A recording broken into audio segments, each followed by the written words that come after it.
Hello friends. Mining consultancy and coal సెక్టర్‌లో ఉన్న central mining planning and designing institute అయిన సీఎంపీడీఐ ఇప్పుడు ఐపీఓతో స్టాక్ మార్కెట్‌లో మన ముందుకు వస్తుందండి. అసలు ఈ కంపెనీ బిజినెస్ మోడల్ ఏంటి? IPO dates, issue size, price band, lot size, అలాగే జీఎంపీ ఫైనల్‌గా అప్లై చేయాలా? స్కిప్ చేయాలా? అని ఒక చిన్న డెసిషన్ కూడా తీసుకుందాం.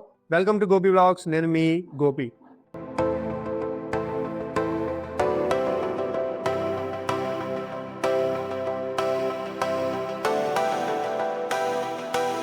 ముందుగా చిన్న డిస్క్లైమర్ అండి. ఈ video education and information purpose మాత్రమే. ఇన్వెస్ట్ చేయమని లేదా చేయొద్దని అడ్వైజరీ అయితే కాదు. First of all IPO main details చూసుకుంటే మనకి ఈ ఐపీఓ మార్చ్ 20th ఓపెన్ అయ్యి మార్చ్ 24th క్లోజ్ అవుతుందండి. అంటే మార్చ్ 28th మార్కెట్ ఓపెన్ అయినప్పటి నుంచి మార్చ్ 24th మార్కెట్ క్లోజ్ అయ్యేంత వరకు మనం ఎప్పుడైనా జాగ్రత్తగా చూసి అప్లై చేయొచ్చు. అలాగే మార్చ్ 25th మనకి అలాట్మెంట్ అనేది ఎక్స్పెక్ట్ చేయొచ్చు. మార్చ్ 27th రిఫండ్స్ లేదా షేర్స్ అలాట్ అయిన వాళ్ళకి షేర్స్ క్రెడిట్ చేయడం అనేది జరుగుతుంది. మార్చ్ 30th లిస్టింగ్ డేట్గా మనం ఎక్స్పెక్ట్ చేయొచ్చు. ఇది బోత్ ఎన్ఎస్సి అండ్ బిఎస్సి రెండింటిలో కూడా లిస్ట్ అవుతుందండి. ఇక price band, lot size, issue size చూసుకుంటే మనకి ప్రైస్ బ్యాండ్ 163 రూపీస్ నుంచి 172 రూపీస్ వరకు ఉందండి. అలాగే లాట్ సైజ్ మనకి ఒక లాట్లో 80 షేర్స్ ఉన్నాయి. ఇష్యూ సైజ్ మనకి 1842.12 crores ఉన్నాయన్నమాట ఇష్యూ సైజు. ఈ టోటల్ ఇష్యూ సైజ్ అంతా ఓఎఫ్ఎస్ఏ ఉందండి, ఫ్రెష్ ఇష్యూ అయితే లేదు. సో కంపెనీకి ఎలాంటి గ్రోత్ అంటే కంపెనీకి వచ్చే ఫండ్స్ ఇవన్నీ కూడా కంపెనీ గ్రోత్ కోసం యూజ్ చేయడానికి వీళ్ళు ఎలాంటి మనీ అయితే కలెక్ట్ చేయట్లేదు. మొత్తం కలెక్ట్ చేసిన ఐపీఓ ద్వారా కలెక్ట్ చేసిన మనీ అంతా కూడా ఓఎఫ్ఎస్కి యూజ్ చేస్తున్నారు అన్నమాట. రిజర్వేషన్ కోటా చూసుకుంటే మనకి అన్ని ఐపీఓ లాగానే క్యూఐబి 50%గా ఉంది, హెచ్ఎన్ఐ ఆర్ ఎన్ఐఐ 15%గా ఉంది.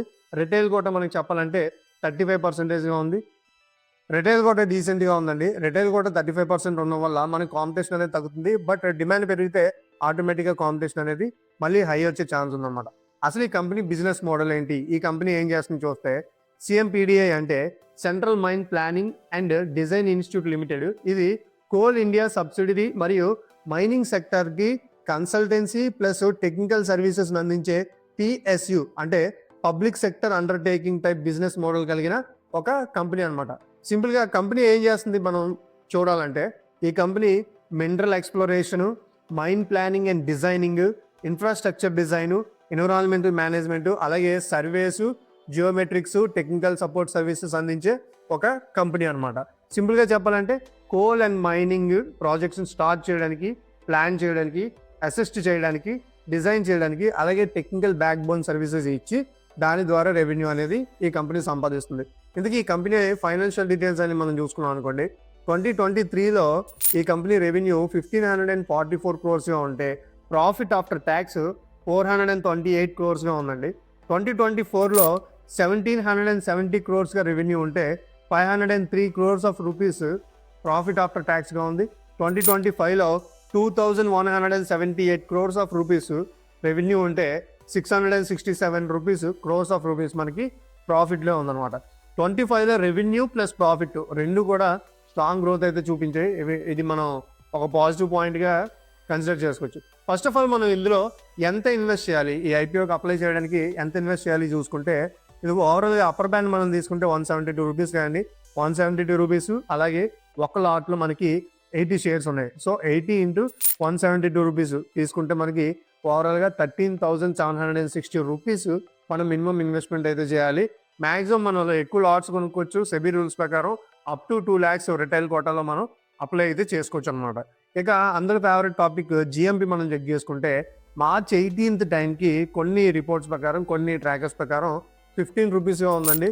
అంతకుముందు 22 రూపీస్ కూడా ఉందని చెప్తున్నారు. బట్ 15కి తగ్గిందని కొన్ని రిపోర్ట్స్ చెప్తున్నాయి. అండ్ జిఎంపి ఒక సెంటిమెంట్ ప్రకారం అప్ టు డేట్ చేంజ్ అవుతూ ఉంటుంది. దాన్ని మనం అప్లై చేసే ముందు జాగ్రత్తగా ఒకసారి చెక్ చేసుకోవాలన్నమాట. అండ్ ఈ కంపెనీలో ఈ ఐపీఓలో అప్లై చేయడానికి ఏమైనా పాజిటివ్ పాయింట్స్ ఉన్నాయా?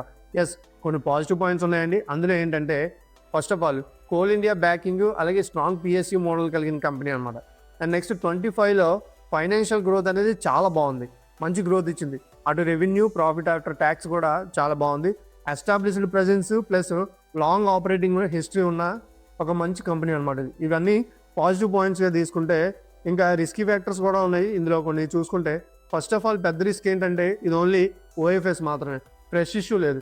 అంటే ఐపీఓ ద్వారా కలెక్ట్ చేసిన మనీని ఫ్రెష్ ఇష్యూగా తీసుకొని ఏది అంటే డెవలప్మెంట్ కోసం ఏది యూజ్ చేయరనమాట.